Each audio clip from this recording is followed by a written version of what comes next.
Assalamu alaikum and welcome to another Tabadlab Policy Roundtable.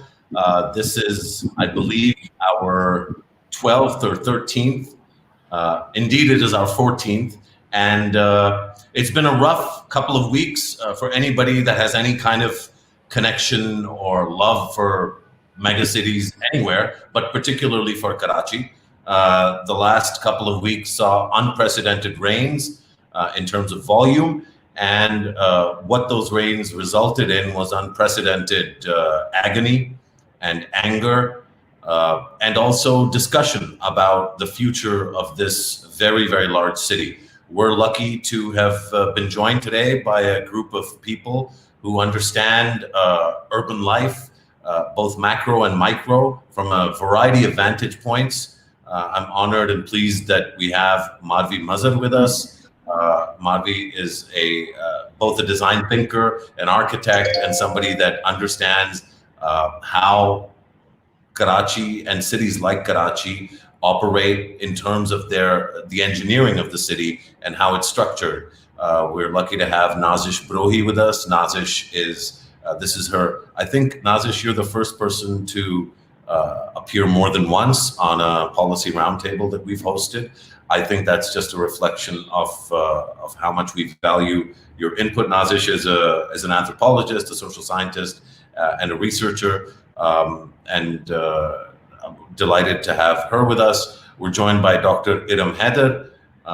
Dr. Erum Haider is a political scientist, a social scientist. She teaches at Georgetown in the US, and a lot of her research has had to do with Karachi and how Karachi operates, particularly how the electricity goes from where it's made into the homes of Karachiites, or how it doesn't go to the homes of Karachiites. So welcome to you, Dr. Haider. Thanks for joining us. And last but definitely not least, Dr. Saleem Ali. He's a distinguished professor at the University of Delaware. He's also one of the principal advisors to the UN on sustainable development, on the Global Compact, and is one of the leading voices globally for climate change. So I'm really delighted and honored that Dr. Ali, you've made the time to be with us. Without much more in terms of introduction, I think anyone that's watching and anyone that will watch would be aware that Karachi is a very, very large city. The most recent census, which was in 2017, afforded the city a population of just under 15 million. We'll come to what the population actually might be at some stage. But maybe, Dr. Ali, could you lay out, because we wanted to take a kind of climate change lens to this for two reasons. One, because so much of the discussion is around the governance of a city like Karachi, and I think quite rightly, there needs to be some exploration of that.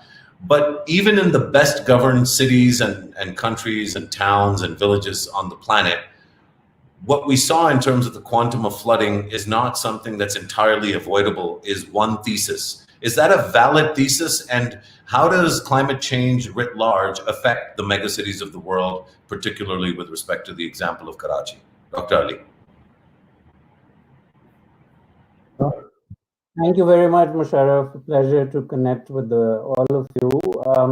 So I think the question of whether Karachi's predicament was avoidable or not rests on two fundamental issues. One is whether we can develop infrastructure which is resilient and is able to adapt to the pressures that a changing climate is going to provide.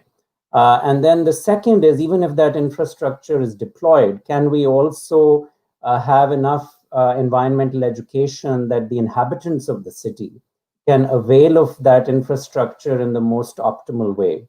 And so for those of us who work at the global level with the United Nations and other multilateral institutions, we're always trying to see what lessons can be drawn across the world and across regions.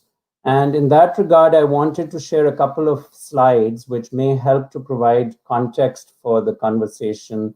And then we can zoom in again on Karachi. I myself have been away from Pakistan for some time, and so the rest of the panelists are probably far more qualified to comment more specifically on Karachi. but I will try to provide some general context. So if we can please have the first Actually, slide. we're gonna, Dr. Ali, Yes. you have the freedom to do that on Okay. yourself. I think Oh, I can. our Okay. All right. Good. All right. Thank you. our producer has granted you this power, Ah, okay. Wonderful. I'm so glad that we can much to do my that. chagrin because he never grants it to me. But So let's see if we can do that quickly. All right. Here we are. Can you see the slide? The first slide would say climate change resilience in Asia's cities. I cannot, and I doubt that the other panelists can. But perhaps Shah, Uh, oh, there it is. It's coming. It's it's coming. coming. There it is. Okay. It's loading. Okay. Yep. So while is it up now? Yes. Okay, great. So this is a slide prepared by the Asian Development Bank, and I really like it because it provides an infographic in many different aspects of climate vulnerability. So first of all, it's important to recognize that cities themselves are becoming so salient in terms of our population distribution and our economic success and vitality. So in Asia, about 80% of the region's GDP comes from cities. And in terms of energy usage, also, they're a huge drain on the energy supply of countries, about 60 to 80%, depending on where you are, as well as carbon emissions. Now, if you look at the risk of flooding, which is the bar chart in the top right, this is giving you the number of people in millions in cities who are at risk of flooding, given what is happening with climate change. And the different colors are showing you the regions. Now, South Asia, which is our region, is in green. So, if you think about it at a regional level, South Asia is clearly vulnerable, but the most vulnerable cities are in East Asia because that is where a lot of the development and very rapid development has happened, especially in China. But that being said, clearly South Asia is very much in the mix for vulnerability. Now we've got both coastal and inland. This is also important. When climate change happens, often people are thinking just in terms of coastal cities like Karachi. But the reality is that cities along rivers, cities who may have other aspects of vulnerability in terms of, for example, water availability. You either have too much water or you have too little water. They can just be as vulnerable.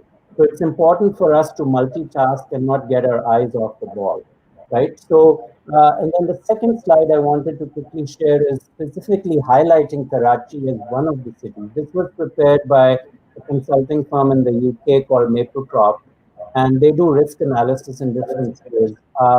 And here we're looking at the 15 fastest growing cities at extreme high risk. Sadly, most of them are in the developing world, and the reason for that is that the growth of cities, the most rapid growth of cities, is happening in the developing world, and the infrastructure base is often not able to keep up with that population growth. So they've developed a vulnerability index. We have not only Karachi, but Lahore is also listed in the top 15 category. And surprisingly to many people, Kabul is listed in our neighboring country, Afghanistan.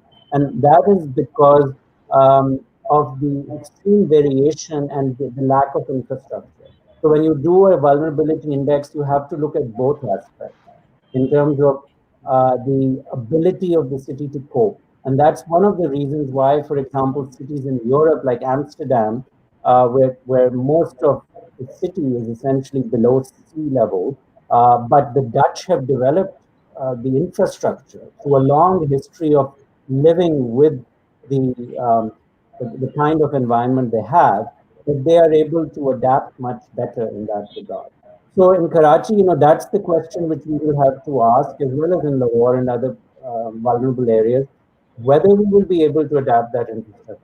Clearly, in Karachi, there were some design flaws, the drainage system of streets, the kind of riverways that we saw in former roads. That clearly is a problem of design. Now, on the positive side, there are some positive design aspects of living in Pakistan. Is that a lot of the building is brick and infrastructure, and so it's much less vulnerable than wooden infrastructure in places like Europe and the US, where if you have flooding, then the building is essentially written off. That does not happen as much in Pakistan. But still, clearly huge problems. So let me pause there and turn it over to you, Musharraf, for the rest of the panelists. No, thank you, Dr. Ali. That's really helpful. I don't know if we've lost Madhvi Mazhar entirely or only momentarily, but I definitely can't see her on the screen. So I thought it was a perfect segue for us to go from kind of this broad climate change lens on Karachi to this idea of the design of the city. But while we wait for Madhvi to log back in, maybe Nazish, I could bring it to you and talk a little bit about design, not necessarily just in a physical infrastructure, engineering, or architectural sense, but also in the sense of the design of the Pakistani city, and particularly, and really only in many ways, Karachi being the kind of mega city of record. How much design has gone into conceiving and delivering Karachi as a city to the people that make it home, whether they are people who are recent migrants, people who migrated 60 years ago, 70 years ago, or people who migrated there 1,500 years ago or 2,000 years ago. It is obviously they might not have called it Karachi or Kolachi, but it is a port city and a delta. In terms of the design of the city, what is how much effort has gone into thinking about its absorptive capacity? Nazish, you'll have to unmute before you speak. So, I mean, unlike the rest of your fantastic panel, I'm not an urban planner. This is not really, I mean, I live in Karachi, I work in Karachi, but I don't really work on Karachi, so to speak. My work mostly has been in the rural areas of Pakistan, and in agrarian economies, there's by necessity more of an awareness and a connection with land, with climate, with environment, and with topology. I think we seem to have lost that connection. I mean, at least it hasn't been able to kind of shift along with the demographics. So, I mean, it seems almost like in Karachi, and maybe true of other cities, I can't say, but land is almost seen like a blank canvas, suspended in midair, where people can just kind of proceed to do what they want with it without kind of looking at, the ecology that it is a part of. You're talking about Karachi. I mean, it's interesting that it's a coastal city that doesn't really have a coastal culture. So, I mean, and that permeates at all kind of levels of living, not just in terms of infrastructure design, but even, for instance, in terms of food. There are people who have never eaten crab, for instance, something that we have in Karachi all over the place. So whether it's, consuming seafood, whether it's knowing how to swim, most of Karachi doesn't know how to swim. The indigenous fishermen, for example, have been evicted out of creeks. Gizri Creek was one of the main areas for the fisherfolk community. They've been thrown out of that, and it's now a golf course. So, I mean, overall, you see that, those very things that anchor the city to its topography, to its geography, such as, for instance, the mangrove forests have been kind of erased in the city to make, these not highways, but thoroughfares, and to actually make the KPT housing society, for example. So I think there is this complete disconnect between, what the city is geographically a part of vis-a-vis.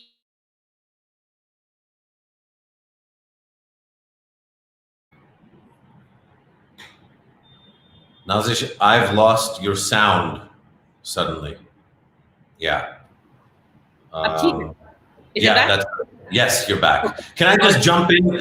I'll use that interregnum just to say, I mean, I think you're perfectly positioned to comment on this, right? In many ways, the rural setting in Pakistan is the feeder mechanism or the feeder location of the future of Karachi.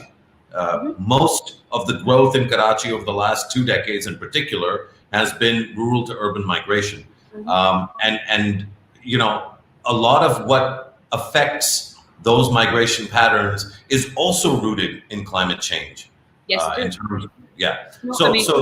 mean, I think you're perfect. I just wanted to clarify and reinforce that you're perfectly legitimately, part of the conversation. And I think it's, it's by design that we want you to, comment on this.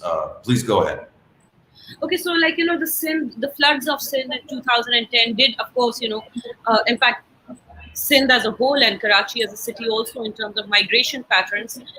But I think it's interesting that this moment in which we're talking about urban flooding, about the bowl shape of Karachi, about what it means for to connect architecture and infrastructure with a city's kind of geographic moorings.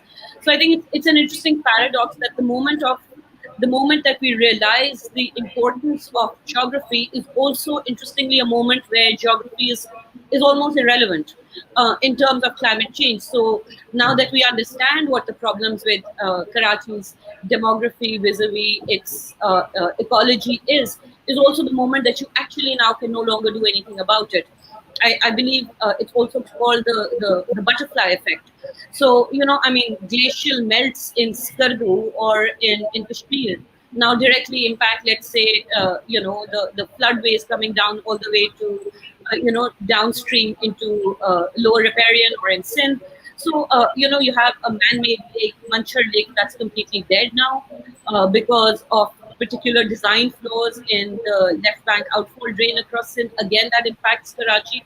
So I think that sense of being a part of a living whole, an organic whole, that what you do somewhere else impacts the city, and then it's no longer possible to kind of contain the effects that the city creates for itself because it's so kind of linked with the overall geographic movement. And if I can just kind of zoom in further at the macro level and give you a small example of how it plays out. A few years ago, we were not talking about flooding, we were talking about drought situations in the rest of Sindh. And there's this one particular community that I have been kind of engaging with over the years. And women used to, for instance, work in the fields.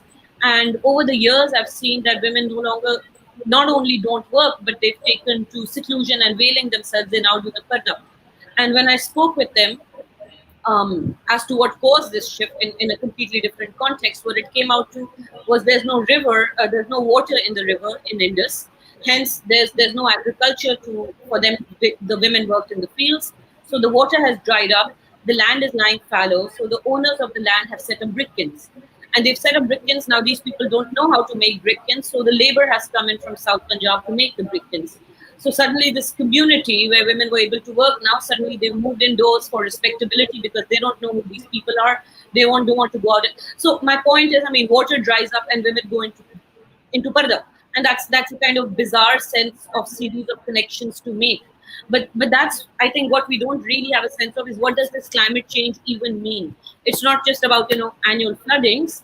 It's about how it changes the culture of not just the city, but the entire environment in which it plays out. I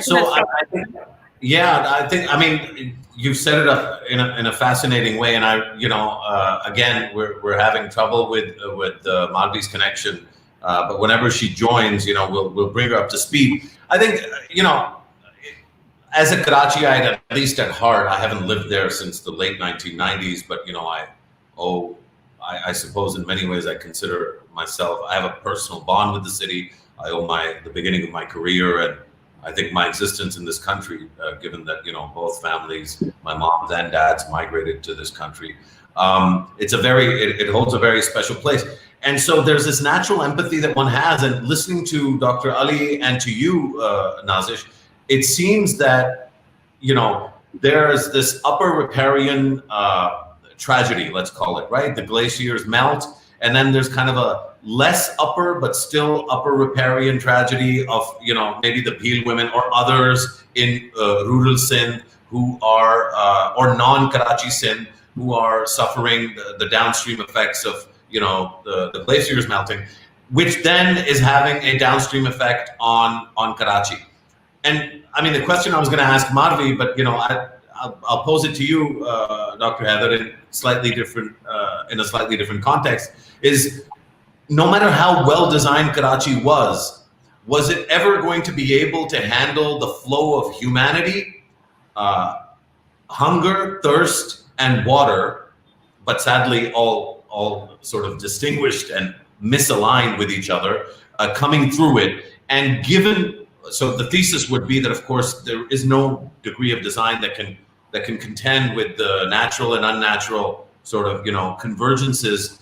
And just given the geography of Karachi as a delta city on the coast, and then having a non-coastal culture, how does all of this play out in terms of utilities and service delivery, and particularly with respect to electricity, where if you'd like, you can also tell us a little bit about some of the research that you've done on that front. Thank you.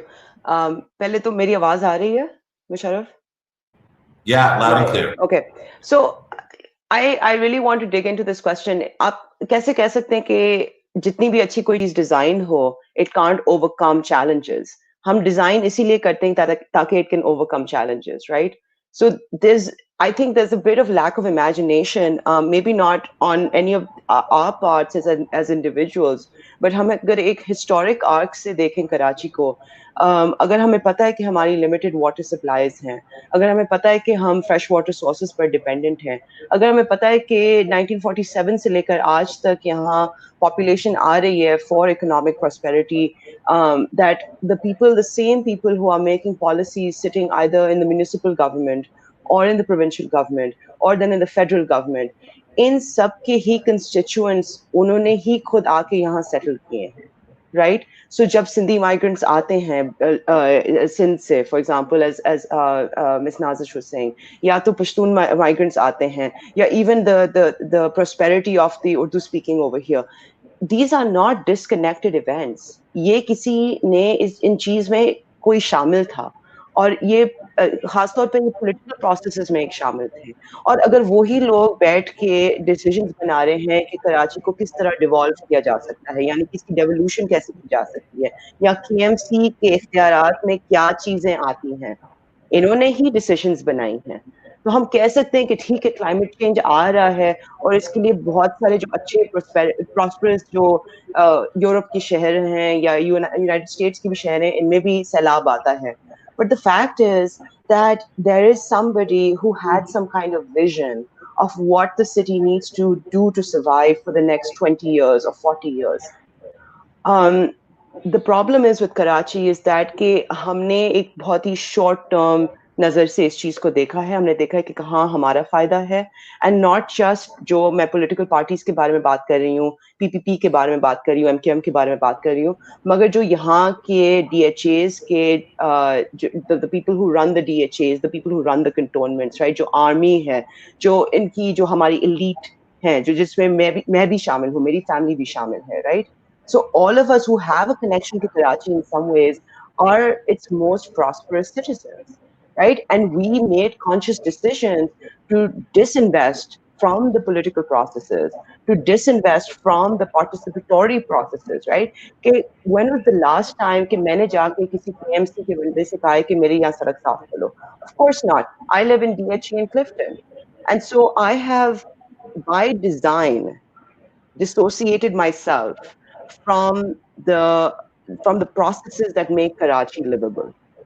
As a political scientist, I have gone back and talked to these people. I have done several years of, I grew up in Karachi, but I think it's only by conscious effort to go and talk to people who live in non-DHA Clifton areas of Karachi. I really now have started to consider myself someone who kind of knows a thing about it, right? So people like Nazish, people like Marvi, who've been working there for years, इन लोगों को क्यों नहीं engage किया जाता है जब design की बात आती है, ठीक है? जब हमने जब डेमोलिशन करने थे तो हमने इनसे तो नहीं पूछा, जो हमारे एक्सपर्टीज हैं, जो हमारे आरिफ हसन जो साहब हैं जिन्होंने सालों से इस चीज पर काम किया है, हमने एक्सपर्ट्स को टोटली इस चीज से डिसोसिएट किया हुआ है और हम सिर्फ उनकी तरफ जाते हैं, the real estate developers of this world, the people who have a business interest in Karachi.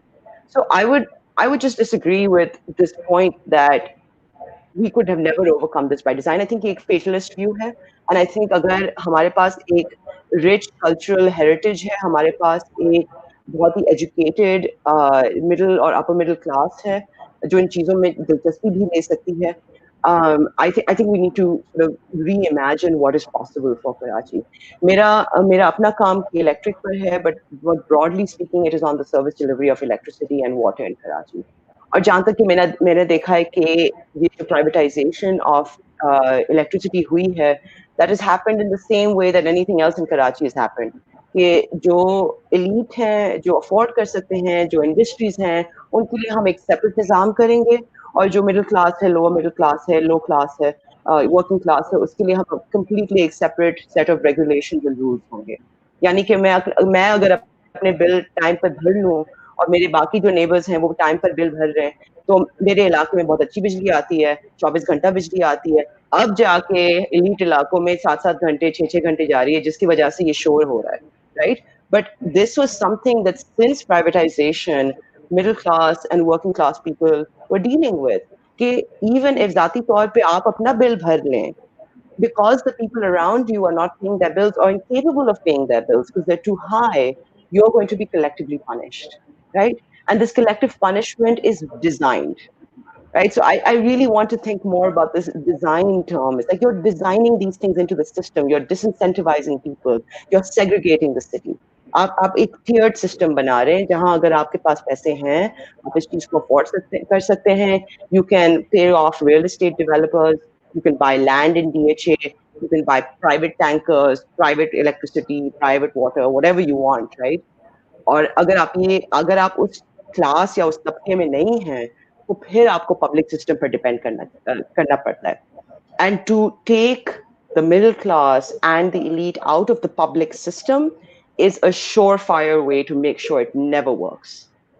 Because you've only left. Yeah. No, I think you've introduced, and I wasn't anticipating that we would talk about this at this stage in the conversation, but I think you've introduced a fascinating and vital element to the conversation, because essentially, what I've been a very ardent proponent and believer in the wisdom of Albert Hirschman and this idea of voice, exit, and loyalty, where essentially those that have the greatest influence also have the greatest ability to opt out of a system, especially public sector systems that aren't working. We've seen that play out in terms of drinking water, and I think it's not just even an elite sort of indulgence anymore. I think upper middle class and above in Pakistan, the children don't study in government private schools. Musharraf, if you don't have a single high or medium income person sending their children to public schools, तो क्यों मैं जाके public schools में कोई दिलचस्पी लूंगी? मैं क्यों जाके इन चीजों में शामिल होंगी? This takes time. Politics takes time and effort.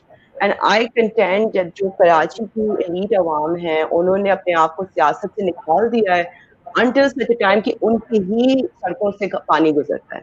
That is the problem. I think to the extent that there's a massive disconnect between the elite and non-elite Karachi, and therefore the non-elite suffer, I think exactly right, and couldn't agree more. But this will become a topic. This will become a conversation about governance and politics, which ultimately I think all these conversations have to be. So there's no shying away from it.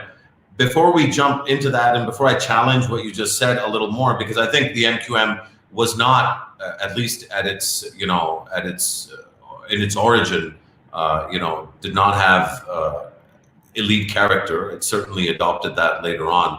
So we can talk a little bit about that as well. But I want to come back to, and I want to enter that conversation again from the vantage point of the extent of the natural calamity element of what happened last week. Because one thing that I think we all agree on is that the pain that ordinary Karachiites suffer after 100 millimeters of rain, everyone in Karachi, particularly the DHA Walas and the Cliftonites, had to suffer. The residents of Cliftonia, to borrow from Farid Alvi's formulation, the residents or the gentry of Cliftonia have had to suffer the indignity of what it's like maybe in other areas in Sarjani town when it rains a little bit less. So there's this weird equalization impact that these rains in particular had. I guess, Dr. Ali, maybe coming back to you, to what extent is this a one-off calamity? And maybe we're all just making noise just because, people like Erum and Nazish and myself, and maybe a little bit you, we just need an opportunity to rail against, elitism. It's just a rain. It's just a cycle of rain. Zyada barish ho gayi, zyada barish hoti hai, zyada pani aata hai, in the famous words of the chairperson of the PPP. So maybe we just chill. But why is this such a big deal? Convince the viewer and maybe me that this is actually something we're going to see more and more of, if you think that indeed is the case. Yes, well, I mean, clearly the climate models are suggesting that we will have more extreme events. And those are the extreme events that lead to this kind of sudden rainfall. And, that is quite clear. The science on that is quite clear. We're going to see both a rise in temperatures, which leads to more gradual changes, but also we're going to have more extreme events. Now, in terms of this issue of elite impact and response, there is a phenomenon of reverse environmental justice when it comes to coastal cities, because often the prime real estate tends to be near the coast, and often that is the most vulnerable. So this is not just a phenomenon in the developing world. We see this in Miami, for example, a city I've done some work in. And in Miami, the most expensive real estate is, again, just by the ocean, and Miami is extremely vulnerable. What they are finding now is actually the poorest areas are on higher ground, further inland, and they're seeing actually a change in property value in the areas which used to be much poorer because of this concern about sea level rise and the impact on the coastal parts of Miami. They're going to try and build infrastructure, keep the sea out, but there are going to be limits to that. So you can see this kind of reverse impact where actually the elite areas are the most vulnerable when it comes to coastal cities. And that has played out in Karachi too. Now, whether this is a structural issue with regard to the public sector failure, or there is some level of individual responsibility as well, I think that needs to be handled with nuance. There are individual actions that people can do in terms of their property and the protection of property.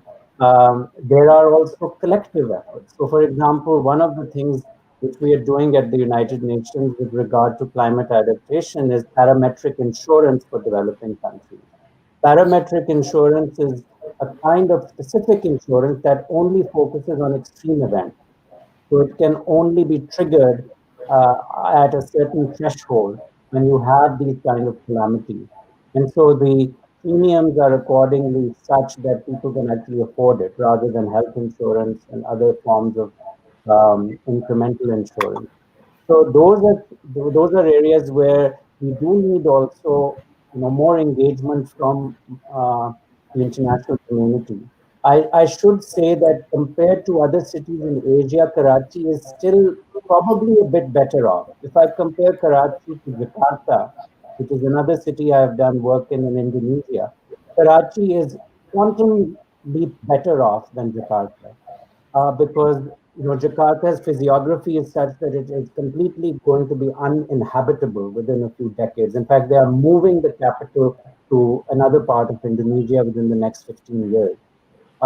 So we should also keep things in perspective. In Pakistan, we hit the panic button too often, too easily. Yes, there are serious concerns, but they can be managed, I think, with some level of deliberative planning. Now, keep in mind that Karachi's mayor only 15 years ago or so was rated, the #2 mayor in the world by various local government institutions. #1 was Berlin, and #2 was Karachi's mayor, Mustafa Kamal. So, I mean, it's not that the city has always been in a complete basket case. I think there have been problems, but we have to keep things in perspective.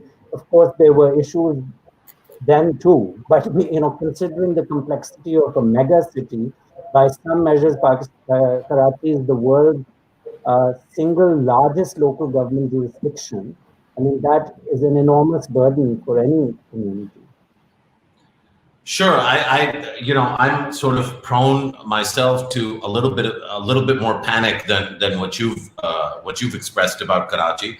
But that's the luxury of not being an academic, is to not have the kind of 360-degree view that you clearly bring on this, Dr. Ali. So without sort of jumping on anything you said about being positive about Karachi, I think on the parametric insurance, I wanted to ask you whether in the discussions at the UN you've thought about the implications of basically, if you claim force majeure, for example, in banking and in regulation of businesses, once you claim force majeure because of a natural calamity, that has a downstream impact on business, particularly, small, medium, large-sized businesses. Potentially can have an impact not just on the micro but on the macro economy.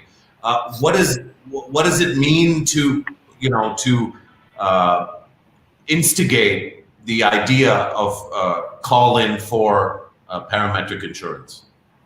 Well, the way the parametric insurance system would function is that you would have some level of multilateral investment, because there's a recognition that climate change is being caused by the emissions coming from the developed world far more so than the developing world. So there would be essentially an international subsidy for that aspect.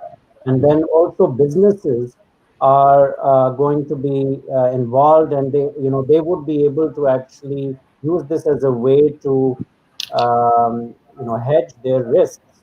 So, for example, in hotels, in tourist areas along the coast, they would be major partners in the parametric insurance scheme. And so this is part of the work that's being done through the climate finance facilities within the UN, particularly with the World Bank and other partners.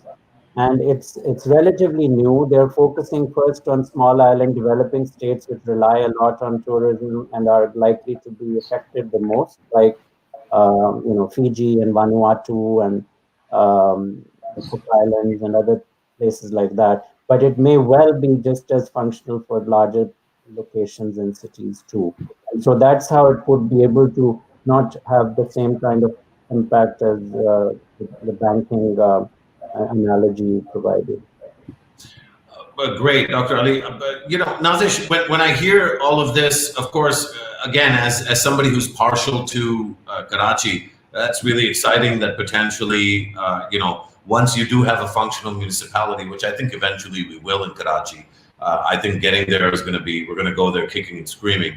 But I think the notion of governance of cities is going to change in this country. I think to some extent that those conversations have already begun. There'll be a lot of attempts to violate or undermine provincial autonomy. There'll be a lot of pushback by the provinces, but eventually you'll have a model for urban governance in Pakistan. It won't be perfect, but I do think it'll be better than what we have. In all of this, though, the point that you brought into the conversation, I think is almost designed to be missed, because if we look at the state of the city from the perspective of the flow of migrants and the flow of challenges or problems to where migrants are coming from, how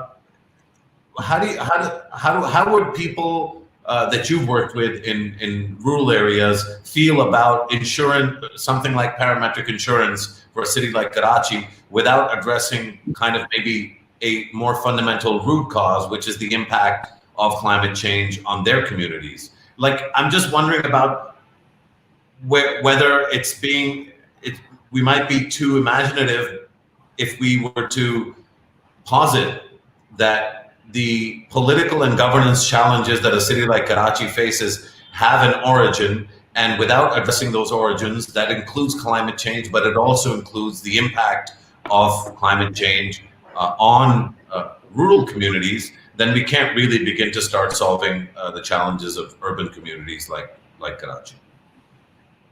I think part of the problem really has also been that we look at things in silos. So I think the problem again is if we start looking at what do we need to do about climate change without looking at how it intersects with the other dynamics, that's part of the reason we're in this mess. And let me give you an example, like through the violence of the late 80s, 90s certainly, and maybe initial years of 2000s also, the city's ethnic has kind of almost mapped itself on an ethnic grid. So you have entire localities where people have shifted. Forget about people who are moving into Karachi. I'm talking about people who move around within Karachi, and you have entire communities that are undergirded by particular ethnicities. You have this pandemic, and you have a work from home culture. Now, I wonder what that does is most of the people actually leave their neighborhoods only to work. And what if that stops? So then you have entirely self-contained communities within a particular ethnicity mostly, apart from the elite areas, which Dr. Erum spoke about, where you do see some integration across communities, and that's, of course, based on class and those particular privileges. But apart from that, most of the city is mapped out. You have the Saraikis living in one place, you have the earlier Sindhis living in one place, you have the newer Sindhi migrants living in another place, you have the Mahajir areas. So what happens when you try to kind of re-engineer a city that doesn't kind of factor this in? And I think it's very interesting what Dr. Erum spoke about, that when she spoke about the elite and said that those very people who are best positioned to kind of influence the state are the ones who can also afford to opt out of the state, and the rest of them can't. And it's not really as benign as just opting out. So if we do a quick, run through of which people have tried to work on Karachi, most of them are dead. And most of them have not died of natural causes. I'll give you an example. Karachi had an immense urban forest, a 1,000-acre urban forest called Gutter Bagicha, or called Transliari, but in the vernacular called Gutter Bagicha, which was meant to kind of a part of urban regeneration. It's supposed to provide this, the absorption capacity for the city, the oxygen for the city, basically being an urban green spot, so to speak. Gutter Bagicha now has 300 illegal factories in it. One of Karachi's leading NGOs, Shehri CBE, has been fighting this case in court for decades now. And there was a Gutter Bagicha Bachao Tehreek, which was first led by Nisar Baloch, who was shot dead. Once he died, the movement was taken up by Nadir Shah Baloch, who was also shot dead. So, it's not really just a default condition that the city kind of crumbles. There's almost like a volition to it. I mean, we all are much more familiar with Parveen Rahman, for example, who we know was talking about encroachments and regularizing roads and the kind of taking away of land from the communities that kind of predated the new influx in Karachi.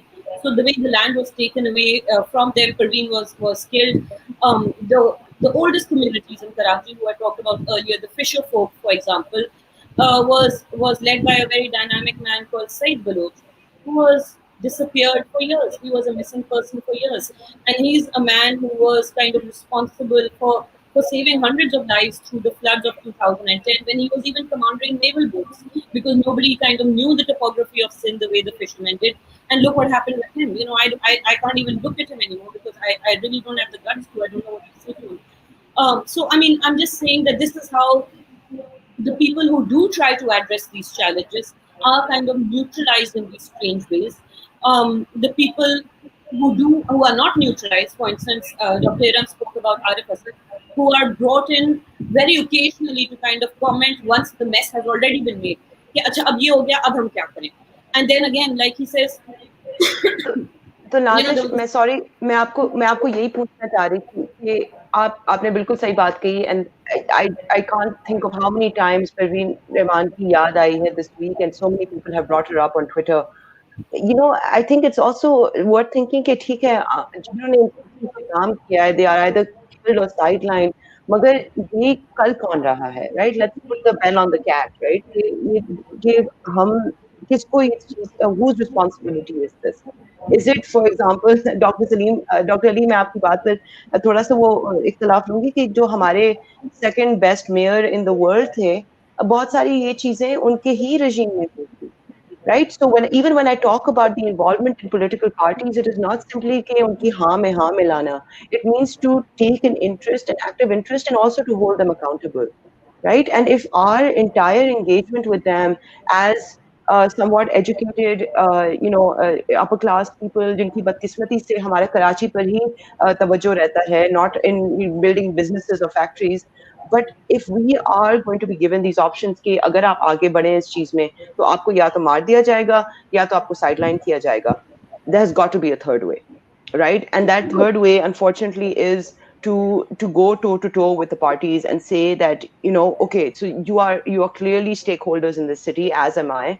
अब आगे जाके क्या हो सकता है, right? So I think the MQM PPP have allowed this situation to continue. Unfortunately, there is no working around them, right? These two things coexist. हम कहते हैं कि PPP MQM के without them ये एक शहर बहुत अच्छा चल सकता था. And there's this strange paradox, which is actually the question I wanted to ask you. There's this strange paradox that you can't work around them, but how do you work with them? Ab aage kya, because I think they are central to this process, right? I don't have an imagination outside the political party. I think it is central to the process of working with them and changing the city. जी मैं बोलूं मुशर्रफ? जी बिल्कुल, please. Ji Yeah, go ahead, Nazish. Thank you. जी बिल्कुल, इस बात से तो I think दो राय नहीं हो सकती कि पॉलिटिकल एंगेजमेंट के बाहर कोई सॉल्यूशंस है नहीं। और एक्चुअली आई थिंक कि अगर हम एक किसी पर हाथ रख सकें कि इनकी जिम्मेदारी है, तो वो जवाब गलत ही होगा, क्योंकि you know I mean there so much complexity to this city and there so much precarity, you know it is constant precariousness, कि बहुत सारे लोग इससे भी आप पीछे हट जाते हैं कि जी अच्छा चल रहा है, चलने दो, जरा हाथ लगाए तो फिर कोलैप्स हो जाएगा। हम सबको पता है कि कटी पहाड़ी पे क्या हुआ, यू नो एक सड़क बनाई थी दो पहाड़ के बीच में से, और फिर कराची जला का 3 महीने तक। तो मैं I'm not kind of giving any kind of a passport out to any of the political parties, मगर आपने MQM का नाम लिया, PPP का लिया, ANP का जो हिस्सा है उस पर तो हम अक्सर बात नहीं करते कि वहाँ पर क्या हुआ। तो मेरा कहने का ये मतलब नहीं है कि कौन सी सियासी जमात रिस्पॉन्सिबल है, मगर ये बात बिल्कुल है कि सियासी जमातों के अलावा आप और बल्दियाती निज़ाम के बगैर इसका कोई सलूशन हो नहीं सकता। तो इस पे kind of there's no kind of I think argument on my front, but I will agree with you कि I think there's also poverty of imagination, कि we think कि you know इतना बड़ा शहर है, इतने सारे लोग हैं, अब कुछ नहीं कर सकता, या we can kind of just work on one little corner. I think part of the problem is that the people in the city don't kind of claim ownership over the whole cities, which is why I was trying to bring up the point of kind of dividing itself into these ethnic silos, कि अगर आप एक पूरी overall connectivity नहीं देख पाएंगे, for instance you know अभी आप फ्लड्स की बात कर रहे हैं, we have no disease registries in the city, you know we know एक टैनरीज का प्रॉब्लम था, वो एफ्लुएंस फेंक रहे थे, अब उस प्रॉब्लम का क्या हुआ? इस शहर में कैंसर के हॉटस्पॉट कौन से बनते जा रहे हैं? Where is the hepatitis outbreak happening? You know, where is the lung cancer outbreak happening? We've signed the GSP Plus, for example, which kind of necessitates certain environmental laws on us. I wish Madhvi was in this conversation. She'd be able to tell us that what happens when these environmental assessments are now supposed to be held per law, what happens to them? What is the cost, for example, in Karachi for not paying minimum wage? We keep talking about minimum wage. I mean, actually, no one keeps talking about it. Magar is minimum wage just a wage-related issue? Does it not connect to the fact that the city has, or the people in the city cannot afford to have proper ventilation in their homes? They keep building. There's no light. There's no sanitation. There's no, you know, it's absolute squalor. And how far does that connect with not having a livable wage, for example? You know, Karachi. और नाजिश, एक और चीज जो मैं आपसे, जो आपने पहले भी बात की थी, जो you know, and I want to sort of connect this back to the climate change issue, right? और मेरे नजदीक जब हम क्लाइमेट चेंज की बात करते हैं, and I am not looking at this from just the Karachi perspective, I am looking at it from a global perspective, कि climate change has consistently been something that doesn't really become a politically salient issue until it affects the elite. आप Miami को देख लें, आप Florida को देख लें, आप Katrina का example देख लें जो अभी Louisiana में हुआ था, right? The idea is कि जो indigenous populations हैं जिनसे नाजिश की interaction होती है, जो हमारे northern areas में जो लोग हैं, जो वहाँ के रहने वाले हैं, वो सालों से, decades से हमें कहे जा रहे हैं कि ये मसले हैं, and we are having these issues. आप बताएं, जो आपकी भील औरतें थीं जिन्होंने आपको बताया था कि यहाँ दरिया बिल्कुल ड्राई हो गया है, this wasn't last night, right? Like this wasn't yesterday.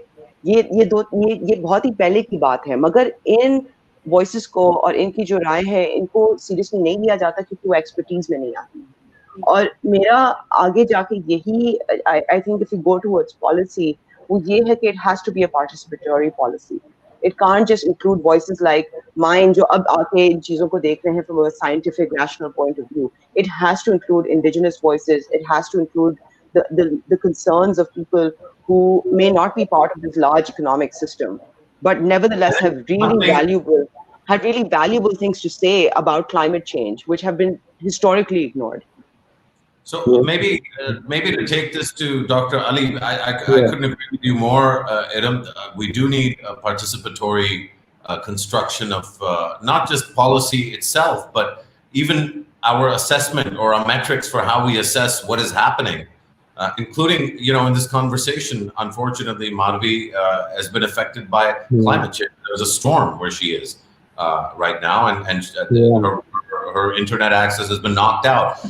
Dr. Ali, I think one thing that maybe, that I would argue with Dr. Haider is that we're jumping the gun. We're assuming that there's any kind of expertise that's going to inform urban policy making or decisions about Karachi. As much as, your admiration, I actually have admiration for Mustafa Kamal that's outside the domain of his leadership during the period he was mayor, and more to do with what he's doing now, which I think has been quite brave, is breaking away from the MP. What is this? I'm sorry. What is this? What is this? I mean, I have a personal relationship. I mean, I've met Mustafa Kamal several times. Yeah, admiration kis bunyad pe. He's a very nice guy and he's very well-meaning, but he systematically is part of this process of concretization of real estate speculation and which is why, as I said, if I can अपने खैबाने शहर पे नलियां तो बना ली हैं, मगर बाकी शहर का क्या, गटर बगीचे का क्या? What you're saying, Dr. Haider, I think your point is well taken, that even in his case it was selective and all I was trying to say is that given the नहीं, मगर ये आपका नहीं है doctor Ali, ये आपकी बात नहीं है, बिल्कुल वही काबिले एहतराम इंसान हैं, वो हम उनकी बहुत रिस्पेक्ट करते हैं, मगर there is, why are people who have a soul perspective, no, I don't think it's bad. What I said initially was short-sightedness. Yes, I think that's fair. But this is the challenge. All I was trying to articulate is that given the enormity of the task, he was given recognition given that context. I mean, it's the same as with Lahore, and there is this problem in Pakistan where our politics is so polarized, as is the case in other parts of the world too, but that you have the Sharifs are given credit for infrastructure by one side, the other side says it was all misplanned and it was, so I think the core question we have to come back to what Musharraf was asking is with regard to the level of technical ability and whether there is this, in planning, there is always this debate, whether it should be something that's more grassroots oriented versus something which requires by its very nature some level of technocratic and more hierarchical decision making. And that's been the tension. And the term planning has had a very negative connotation from the Cold War because a lot of it was the latter, that it was much more the Soviet style centralized planning. Whereas the new generation of planners is much more convergent. There are people who are looking at it from the bottom up and from the top down. With participation, the point that Dr. Haider made, clearly indigenous knowledge is very important. But what we find in cities is that sense of indigenous knowledge has often been lost, and people are not able to advert to it in the same way as they can in rural areas. And so, the examples you often find of indigenous knowledge having a clear environmental impact. And I have worked a lot with indigenous people. I've spent a lot of my PhD dissertation actually focused on indigenous Native Americans and how they dealt with mining conflicts. So I have great respect for indigenous knowledge. However, in cities, many times when these people move to cities, we've seen this in Australia with the Aboriginal population, where I lived in Australia for 4 years, where I saw the change, and then the knowledge is not as effective. And so we have to be careful about not romanticizing indigenous knowledge as well. There is a role for technical planning. So in Pakistan, the example I'd give is Islamabad actually is a very interesting one, because it was planned by one of the great urban planners in terms of nature-based design. This was Constantinos Doxiadis, who is considered the founder of the field of ecological planning by some measures. And that's why the city has these sort of polycentric development designs where you've got a market and you've got green areas and so on. So it was really designed for that way, and it has been resilient. But people may argue, some of the critics would say that still it's been designed around the elite. So Doxiadis didn't say that all of those sectors in F7, F8, they should have these large one canal plots. They could very have had multiple divisions in terms of how people were allocating them, and you could have had a more mixed income setup. And that has happened in other sectors in Islamabad. Like if you go into, Musharraf knows the city much better than I do, but if you go to a place like E11, it's much more of a mixed income kind of setup. So I think those things can be dealt with if the structure is good, and then the population has to engage as well. So I do feel there is a need for some more specialized technical know-how on urban planning, but then you bring in participation where it's appropriate without romanticizing it. Dr. But Ali, I think, I Dr. agree Ali, with on you. this, I agree with you. No, Dr. Ali, Musharraf, sorry, please, one Erum, second. I agree with you. if I could just respond to that, I think it's a fascinating convergence, because what you're suggesting, Dr. Ali, is that even a well-designed city, this goes back to the start of the conversation where we conceived of a perfectly designed Karachi and whether it's capable of dealing with the burden of, let's say, climate change or climate based migration or economic driven migration. And I think the point that Nazish made, and I think that Dr. Haider has made as well, is that regardless of how well you plan something, there's no real alternative or no real getting around if it's deliberately undermined.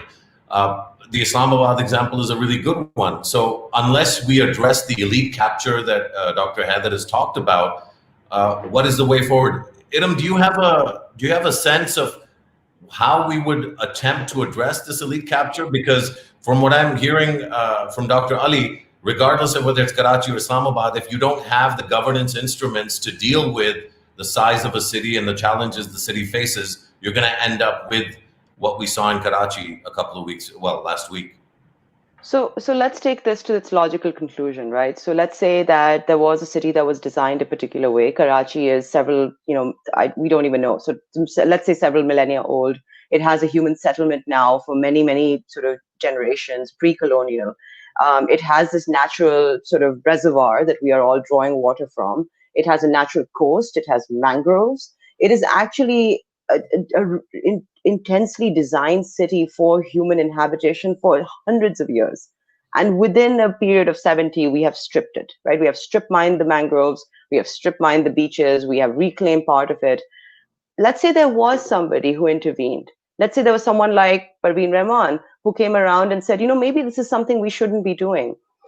Let's say that she was caught in a process that is intensely political, which is someone with an economic interest decided that she was a threat to them. What is the next step as responsible citizens that should be taken? That person should be held accountable, that an institution should be created in her name, that funding should be given by the government in recognition of the work that she has done on behalf of the citizens that the government might not be capable of. This person has given their lives to a city and has and I hope that within, at least not within her lifetime, but after her lifetime, gets to see the reward. When Dr. Ali talks about participation, this is why people don't do it. This isn't just a matter, I talked about elite detachment from these areas, but Karachi is an intensely violent city. And now the violence seems to have been taken out of the hands of the political parties, but put into the hand of real estate developers. Right. So even today, my major threat going into Orangi or going into, into Baldia or any of the areas that used to be these hotspots of violence, I don't feel insecure because of party violence anymore. I feel insecure because of the business interests that exist in these areas. If you go and talk to the parties today, they will tell you that potable water, drinking water for domestic use is being redirected into factories, right? And we can do sort of research onto this, we can do investigations, but my fear is that by the time we catch up to it, it's going to be too late, right? So I think all the research expertise is not going to be good enough or soon enough if we don't take it to heart that this is truly a crisis situation. And if we have opportunities to hold institutions accountable through the law, through courts, we should absolutely take them.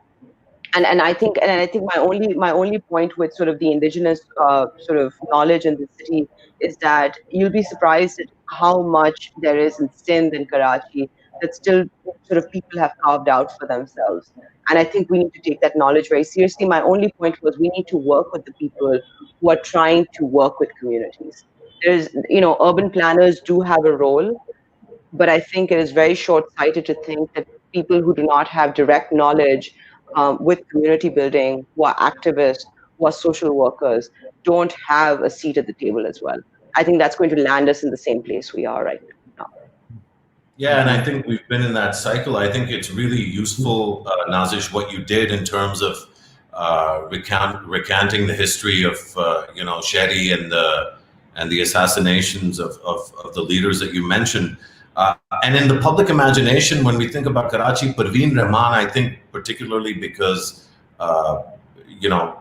a lot of her work was associated with OPP, with Orangi, and that was something that had global attention over many, many years. And so, that's a name that a lot of people know, but a lot of us have never heard of the people that you mentioned that have been working on Sherry, especially those that don't live in Karachi and don't work on these issues.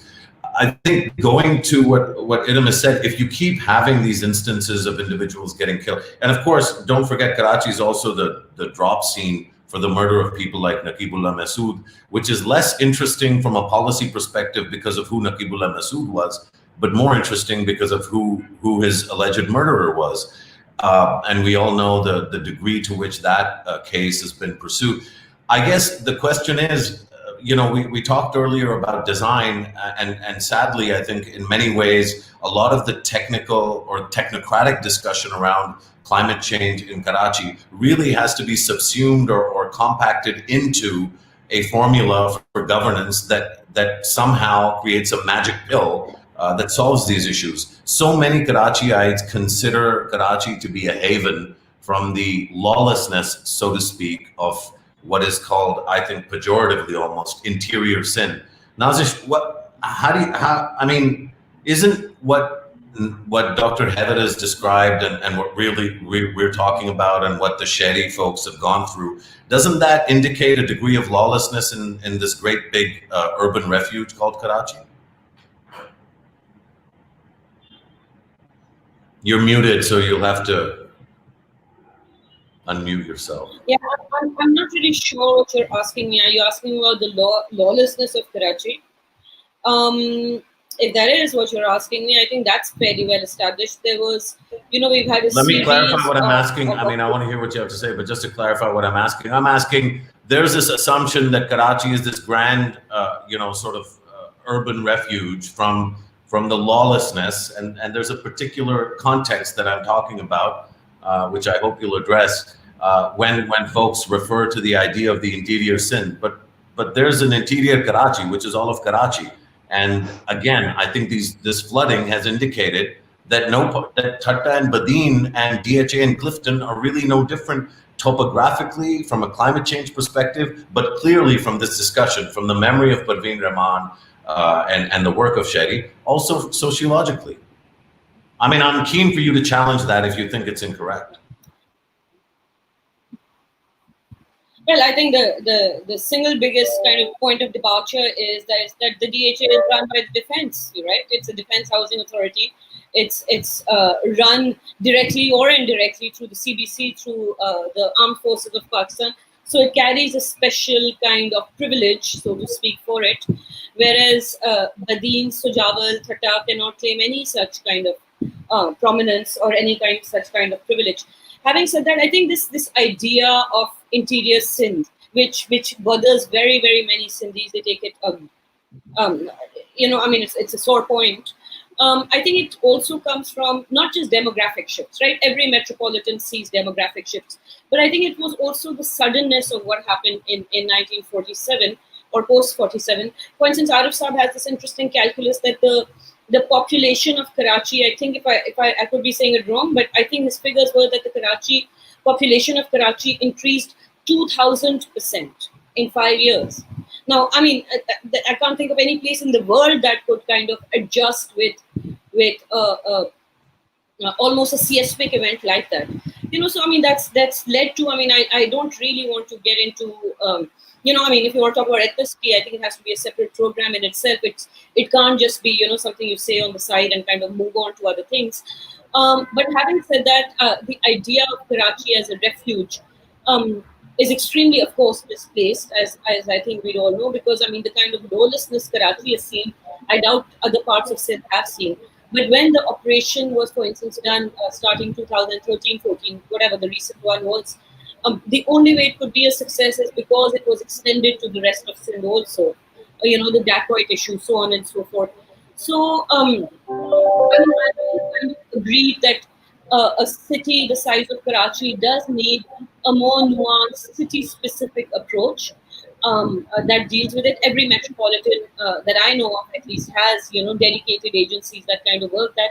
But I think the problem is how far can you remove it from the imagination of what's sin, and actually there's no real reason to. And I think part of the problem has been that we kind of detached Karachi from everything else and said, okay, we'll deal with Karachi's water problem without looking at what's happening anywhere else in the city, in the country, or we'll deal with this ethnic problem without looking at, what's happening in KP and the influx coming in from there, or what's happening in Balochistan and people needing refuge from elections, strangely enough, running away from elections in Balochistan, so on and so forth. So I think the part of the problem has been to kind of envision it as some kind of a haven, which it isn't, and it shouldn't be, and it actually cannot be. The city kind of borders the sea, so where else will you expand the city to? It has to expand into other directions. I mean, it can expand vertically for sure, but its spread is necessarily connects to, whether it's the Thatta Sujawal coastal Sindh side or Hyderabad or towards Hub and towards Balochistan. And, roads are two-way streets. You can't just go on it and then expect no one will come back on the road. So it doesn't work like that. And I think it's the need to understand it as a city as a living thing. You hurt one part of an organism and the other part also feels pain. And I think that's that sense that develops what a city's culture would be and what a city's environment would be and what, frankly, the city's politics would be. And I think that's what's been missing because we've been looking at, there are parts of the city that are administered, through the federal agencies, through the army, through the provincial government, through the city government, and it doesn't really work. That, something like that can't work when it converges into a whole as any living city would be. And, if it takes something of the scale of this kind of, climate change and devastation that's come with it to kind of create that, maybe consensus is a premature word, but at least that understanding that you cannot actually detach one part from the other, then we've made headway already. And having said that, the elite has opted out of working through the state or placing demands before the state. But I think all of us will at some point or the other be able to trace back events that either radicalized us or led to some kind of an awareness that whether it's demonstrations, public protests, or the need to connect. And I would actually give maybe some space to the elite for that. If this is what it takes for them to kind of develop that sense of connection, then maybe, I can't say it's worth it, but maybe the time is now. So I think, Dr. Ali, I think this is an interesting segue in the conversation because,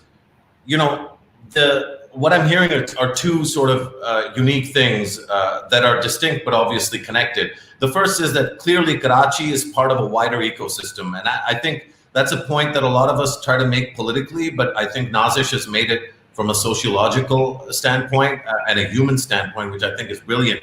And of course, there's an environmental ecosystem, which is where the word actually comes from. So Karachi is part and parcel of the wider ecosystem that it inhabits. And so trying to separate it out is clearly one part of the analytical or diagnostic problem in terms of understanding the city. The other is what you talked about earlier, and I think what Nazish and Dr. Haider have referred to repeatedly, is this idea that the elite in Karachi, or the well-to-do or soon well-to-do in Karachi, keep trying to strip themselves and their lives away from the other part of the city. And so, Talipul ke is side pe and us side pe, DHA side, Clifton side versus, other parts of the city. You mentioned Miami, but of course, gentrification is a problem or not just a problem, but also a solution that many cities have experienced. I know in the US, gentrification has become kind of a flip switch that real estate developers have figured out in consonance or in combination with sports teams, professional sports teams, and their arenas and things like that. You mentioned Miami. I'm sure you've worked on other cities as well. Could you just talk a little bit about how you can perhaps identify or point to examples where gentrification or repopulation of previously not so well-to-do areas has happened in a way that was participatory and sensitive and responsive to climate change concerns? Is there anywhere this actually works, or are we forever subject to the whims of the real estate mafias in our megacities?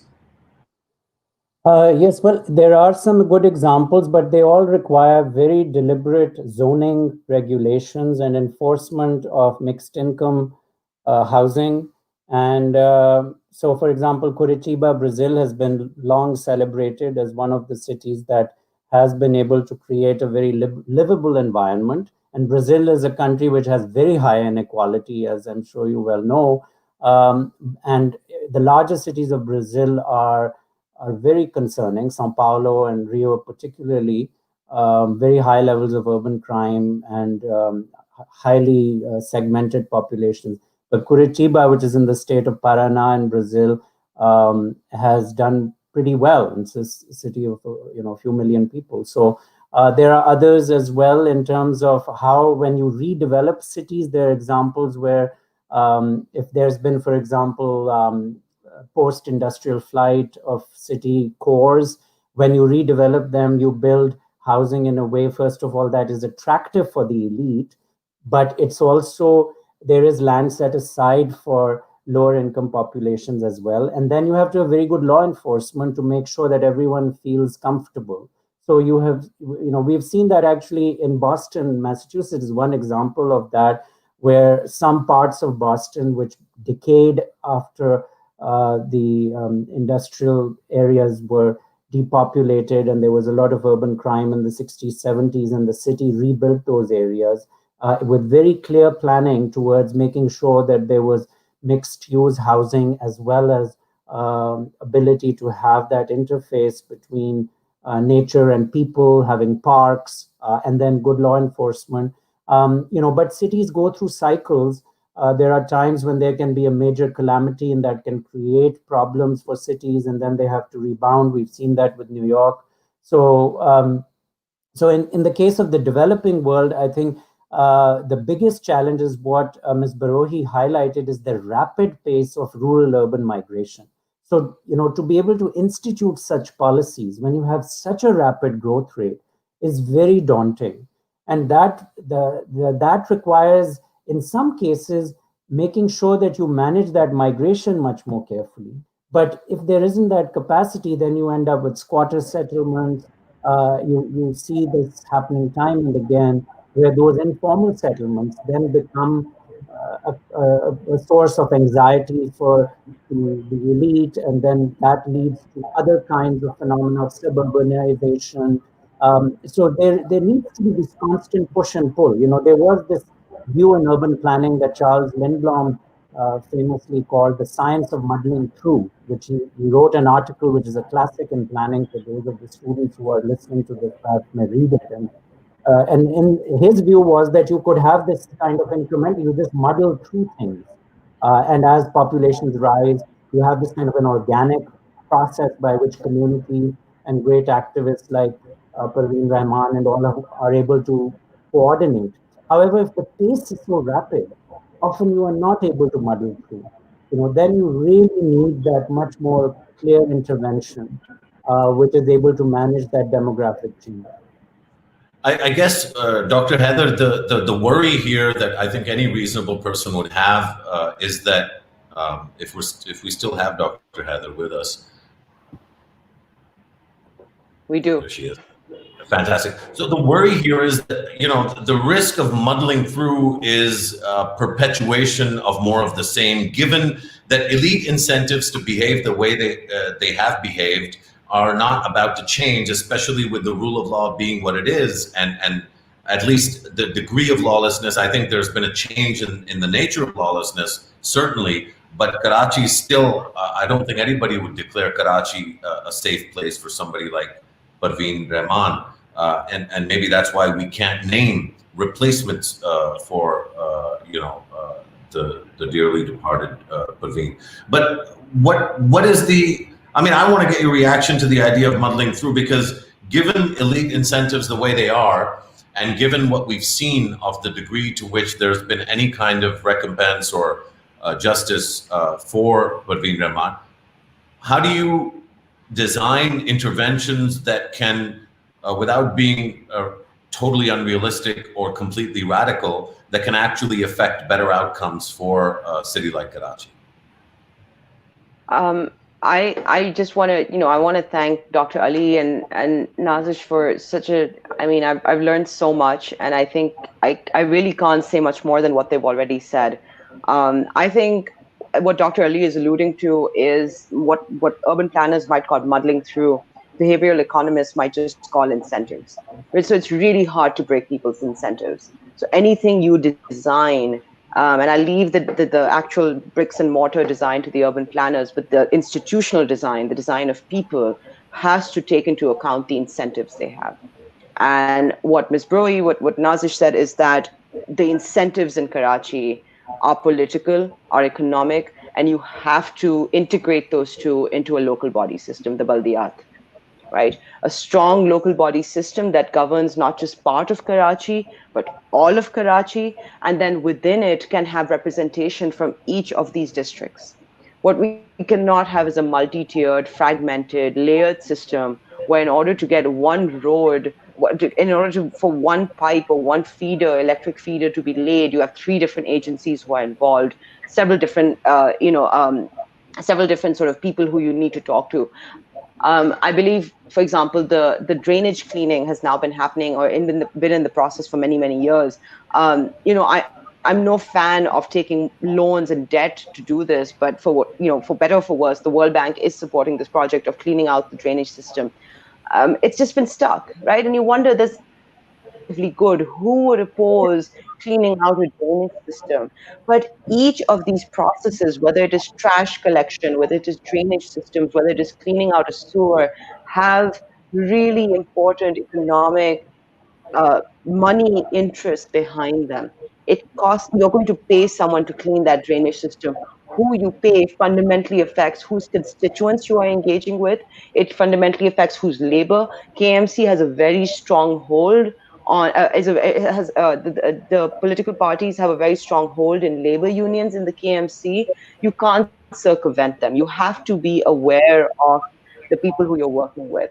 And my hope is that as again, I think that's a brilliant point, to not leave this on a hopeless note and to say, well, if this is what it takes to motivate people to take even a slight interest in their city, I think if I could see more upper class and upper middle class residents show up to town hall meetings, to show up to KMC offices, to take an interest in their city in a way that is fundamentally connected to non-elites, and I think we've achieved something, right? Agar main jaake, if I can go and talk to those people, if I can go and sit with people in Liari, and if I can go and sit with people in Rangi, then I think it's certainly well worth anyone's time to learn from those processes. I think what we cannot have, just I'll use the private school system. You can't have a 2-tier system in urban planning. It might work with some, it will not work with urban planning. There has to be an integrated local body system. And the final thing I'll say is that, it's not like this doesn't exist, right? And this is the other issue that hum soch think there's this big calamity that's happened. Who do we go to? There is a top to bottom political representative system that answers these questions. There is the local government ordinance. There is a decentralization program, right? There's a national finance. These are all systems and institutions in place to create representation and accountability at every tier of government. Why does the largest city in Pakistan, one of the largest cities in the world, not have an integrated representative government that connects its entire population? And that's really the question. It's an open puzzle, right? So absolutely. Nazish? Yeah, no, I just nothing particularly significant, except just to kind of say to further what Dr. Ali and Dr. Haider are saying, that of course you do need a local government system, a political system, but I'm just saying you actually just need systems that bring the city together. So whereas we don't have a connected local government system, we also don't have a connected local transport system, for example. Karachi is a city with no mass transport. We don't have a collective emergency number, right? A 911 or a rescue 1122, whatever it is. We don't have any system that brings the city together, whether it's a rescue service, whether it's a transport system, whether it's the governance system itself. So, I mean, which is why you find a lot of people who live in several Karachis. And I think at the moment, Karachi is a composite of 10, 12 different cities. And there's very little that kind of brings it together. Maybe the seashore does, but very little else does. I think that's really, that was one of the, I think there was a little bit of schadenfreude as well that you saw, at least on some social media posts about, people in DHA, and we mentioned this earlier, people in Clifton having to endure what a lot of people are used to on a kind of annual basis in terms of flooded streets and not being able to get around and not having electricity for multiple days rather than multiple hours consecutively. I always try to end on a positive note, but I think here, more than positive or negative, Dr. Ali, the renewal or regeneration of cities, especially in the age of climate change. You gave an example. If you don't mind, I'll challenge you a little bit and say the town that you referred to, I think, has a population of less than 1 million. The town we're talking about is a population of, the MQM claims upwards of 25 million. The census tells us 14 million. I have a policy of not arguing on the numbers because 14 or 25, it is a mega city by every stretch of the imagination. Given that we keep saying, we have to have this one integrated system, but we also all acknowledge that incentives drive behavior and behavior has produced what we have. I'm struggling to find something to latch my optimism onto. Because that's really, I live for that. So maybe Dr. Ali, you can leave us with a realistic thought that doesn't cause Dr. Haider or Ms. Brohi to react or respond in any way, and we can end on a positive note. Dr. Ali. No, thank you, Musharraf. Yes, Curitiba has a population of about 2.5 million now, but yes, you're right. It's certainly not of the same scale as Karachi. But that poses another question, which is, what is an optimal scale for local government jurisdiction? Do we want to have more tiered levels of governance to deal with it? So, for example, Tokyo is considered the world's largest city, but in fact, the governance of Tokyo is quite devolved in many ways, because you have Yokohama is governed separately as a city, even though it's part of the Tokyo megalopolis. So we may have to think about also what levels of scale are appropriate in managing particular jurisdictions, and that can maybe help us then develop a much more coherent adaptation strategy for these kinds of issues that are going to arise with climate change. So that may well be worth considering. There are a lot of cities which have gone through those processes of reconsidering what should be the best level of governance, how should they be subdividing governance. New York City has its boroughs, it has one mayor, but there are lots of other aspects in terms of local governance mechanisms as well. Similarly, one hopeful point which I would mention is that Pakistan, despite many challenges and many mistakes clearly which have been made, there have been a few things that we have done right. We have a fairly detailed digitization system for a developing country. Our friendly neighbor to our east has not had a national identity card system for years. Now they have just recently developed it. We have had one which has been much more coherent for many years.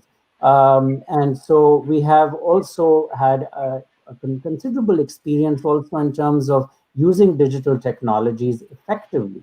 Perhaps not in Karachi as much, but certainly in Lahore, there has been, with like the dengue situation which we had in Lahore a few years ago, we clearly had, through good leadership at the local government level and the provincial government level, some may argue, pretty good tracking and tracing and so on. Some have argued that is one of the reasons. I know there are all kinds of conjectures about what is the situation with COVID, but some would argue that it's because of our response mechanisms and systems that we have been able to adapt to the COVID dynamic better than many other countries of the similar challenges.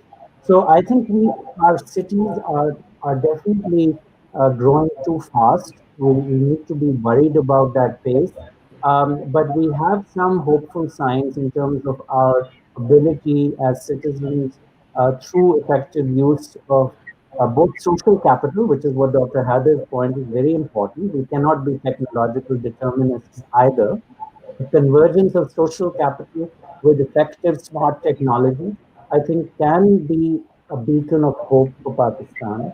And that has shown itself, I think, in the recent crisis which we have endured. I think I have plenty of bones to pick with that, Dr. Ali, but I'll do that privately because we've essentially run out of time. I have to thank you, Dr. Ali, you, Nazish, Brohi, and you, Dr. Haider. Final words of wisdom that any of you want to share. It's good to have expertise, right? It's good to have people. And Dr. Ali, I think he's raised such a good point. I really want to see urban planning done in an integrated, holistic way, right? I think and it's so funny because, Ms. Brohi started this conversation by saying, well, I'm not the expert. It turns out she really is the source of knowledge that all of us need in order to move forward, right? So really challenging these ideas of expertise and getting a sense of what is human urban development. And I think it's really moving towards that, and I hope we take it as a call to action. These recent floods in Karachi, really take it as a call to make some changes as well. Inshallah. Nazish, final word to you. No, I'm good. Thank you. Thank you. Yeah.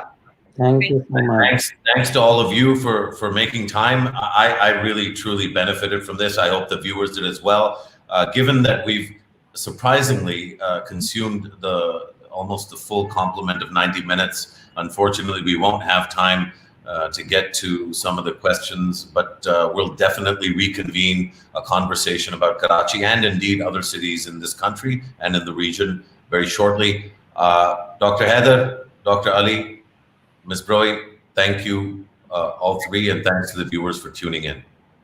That's it from us.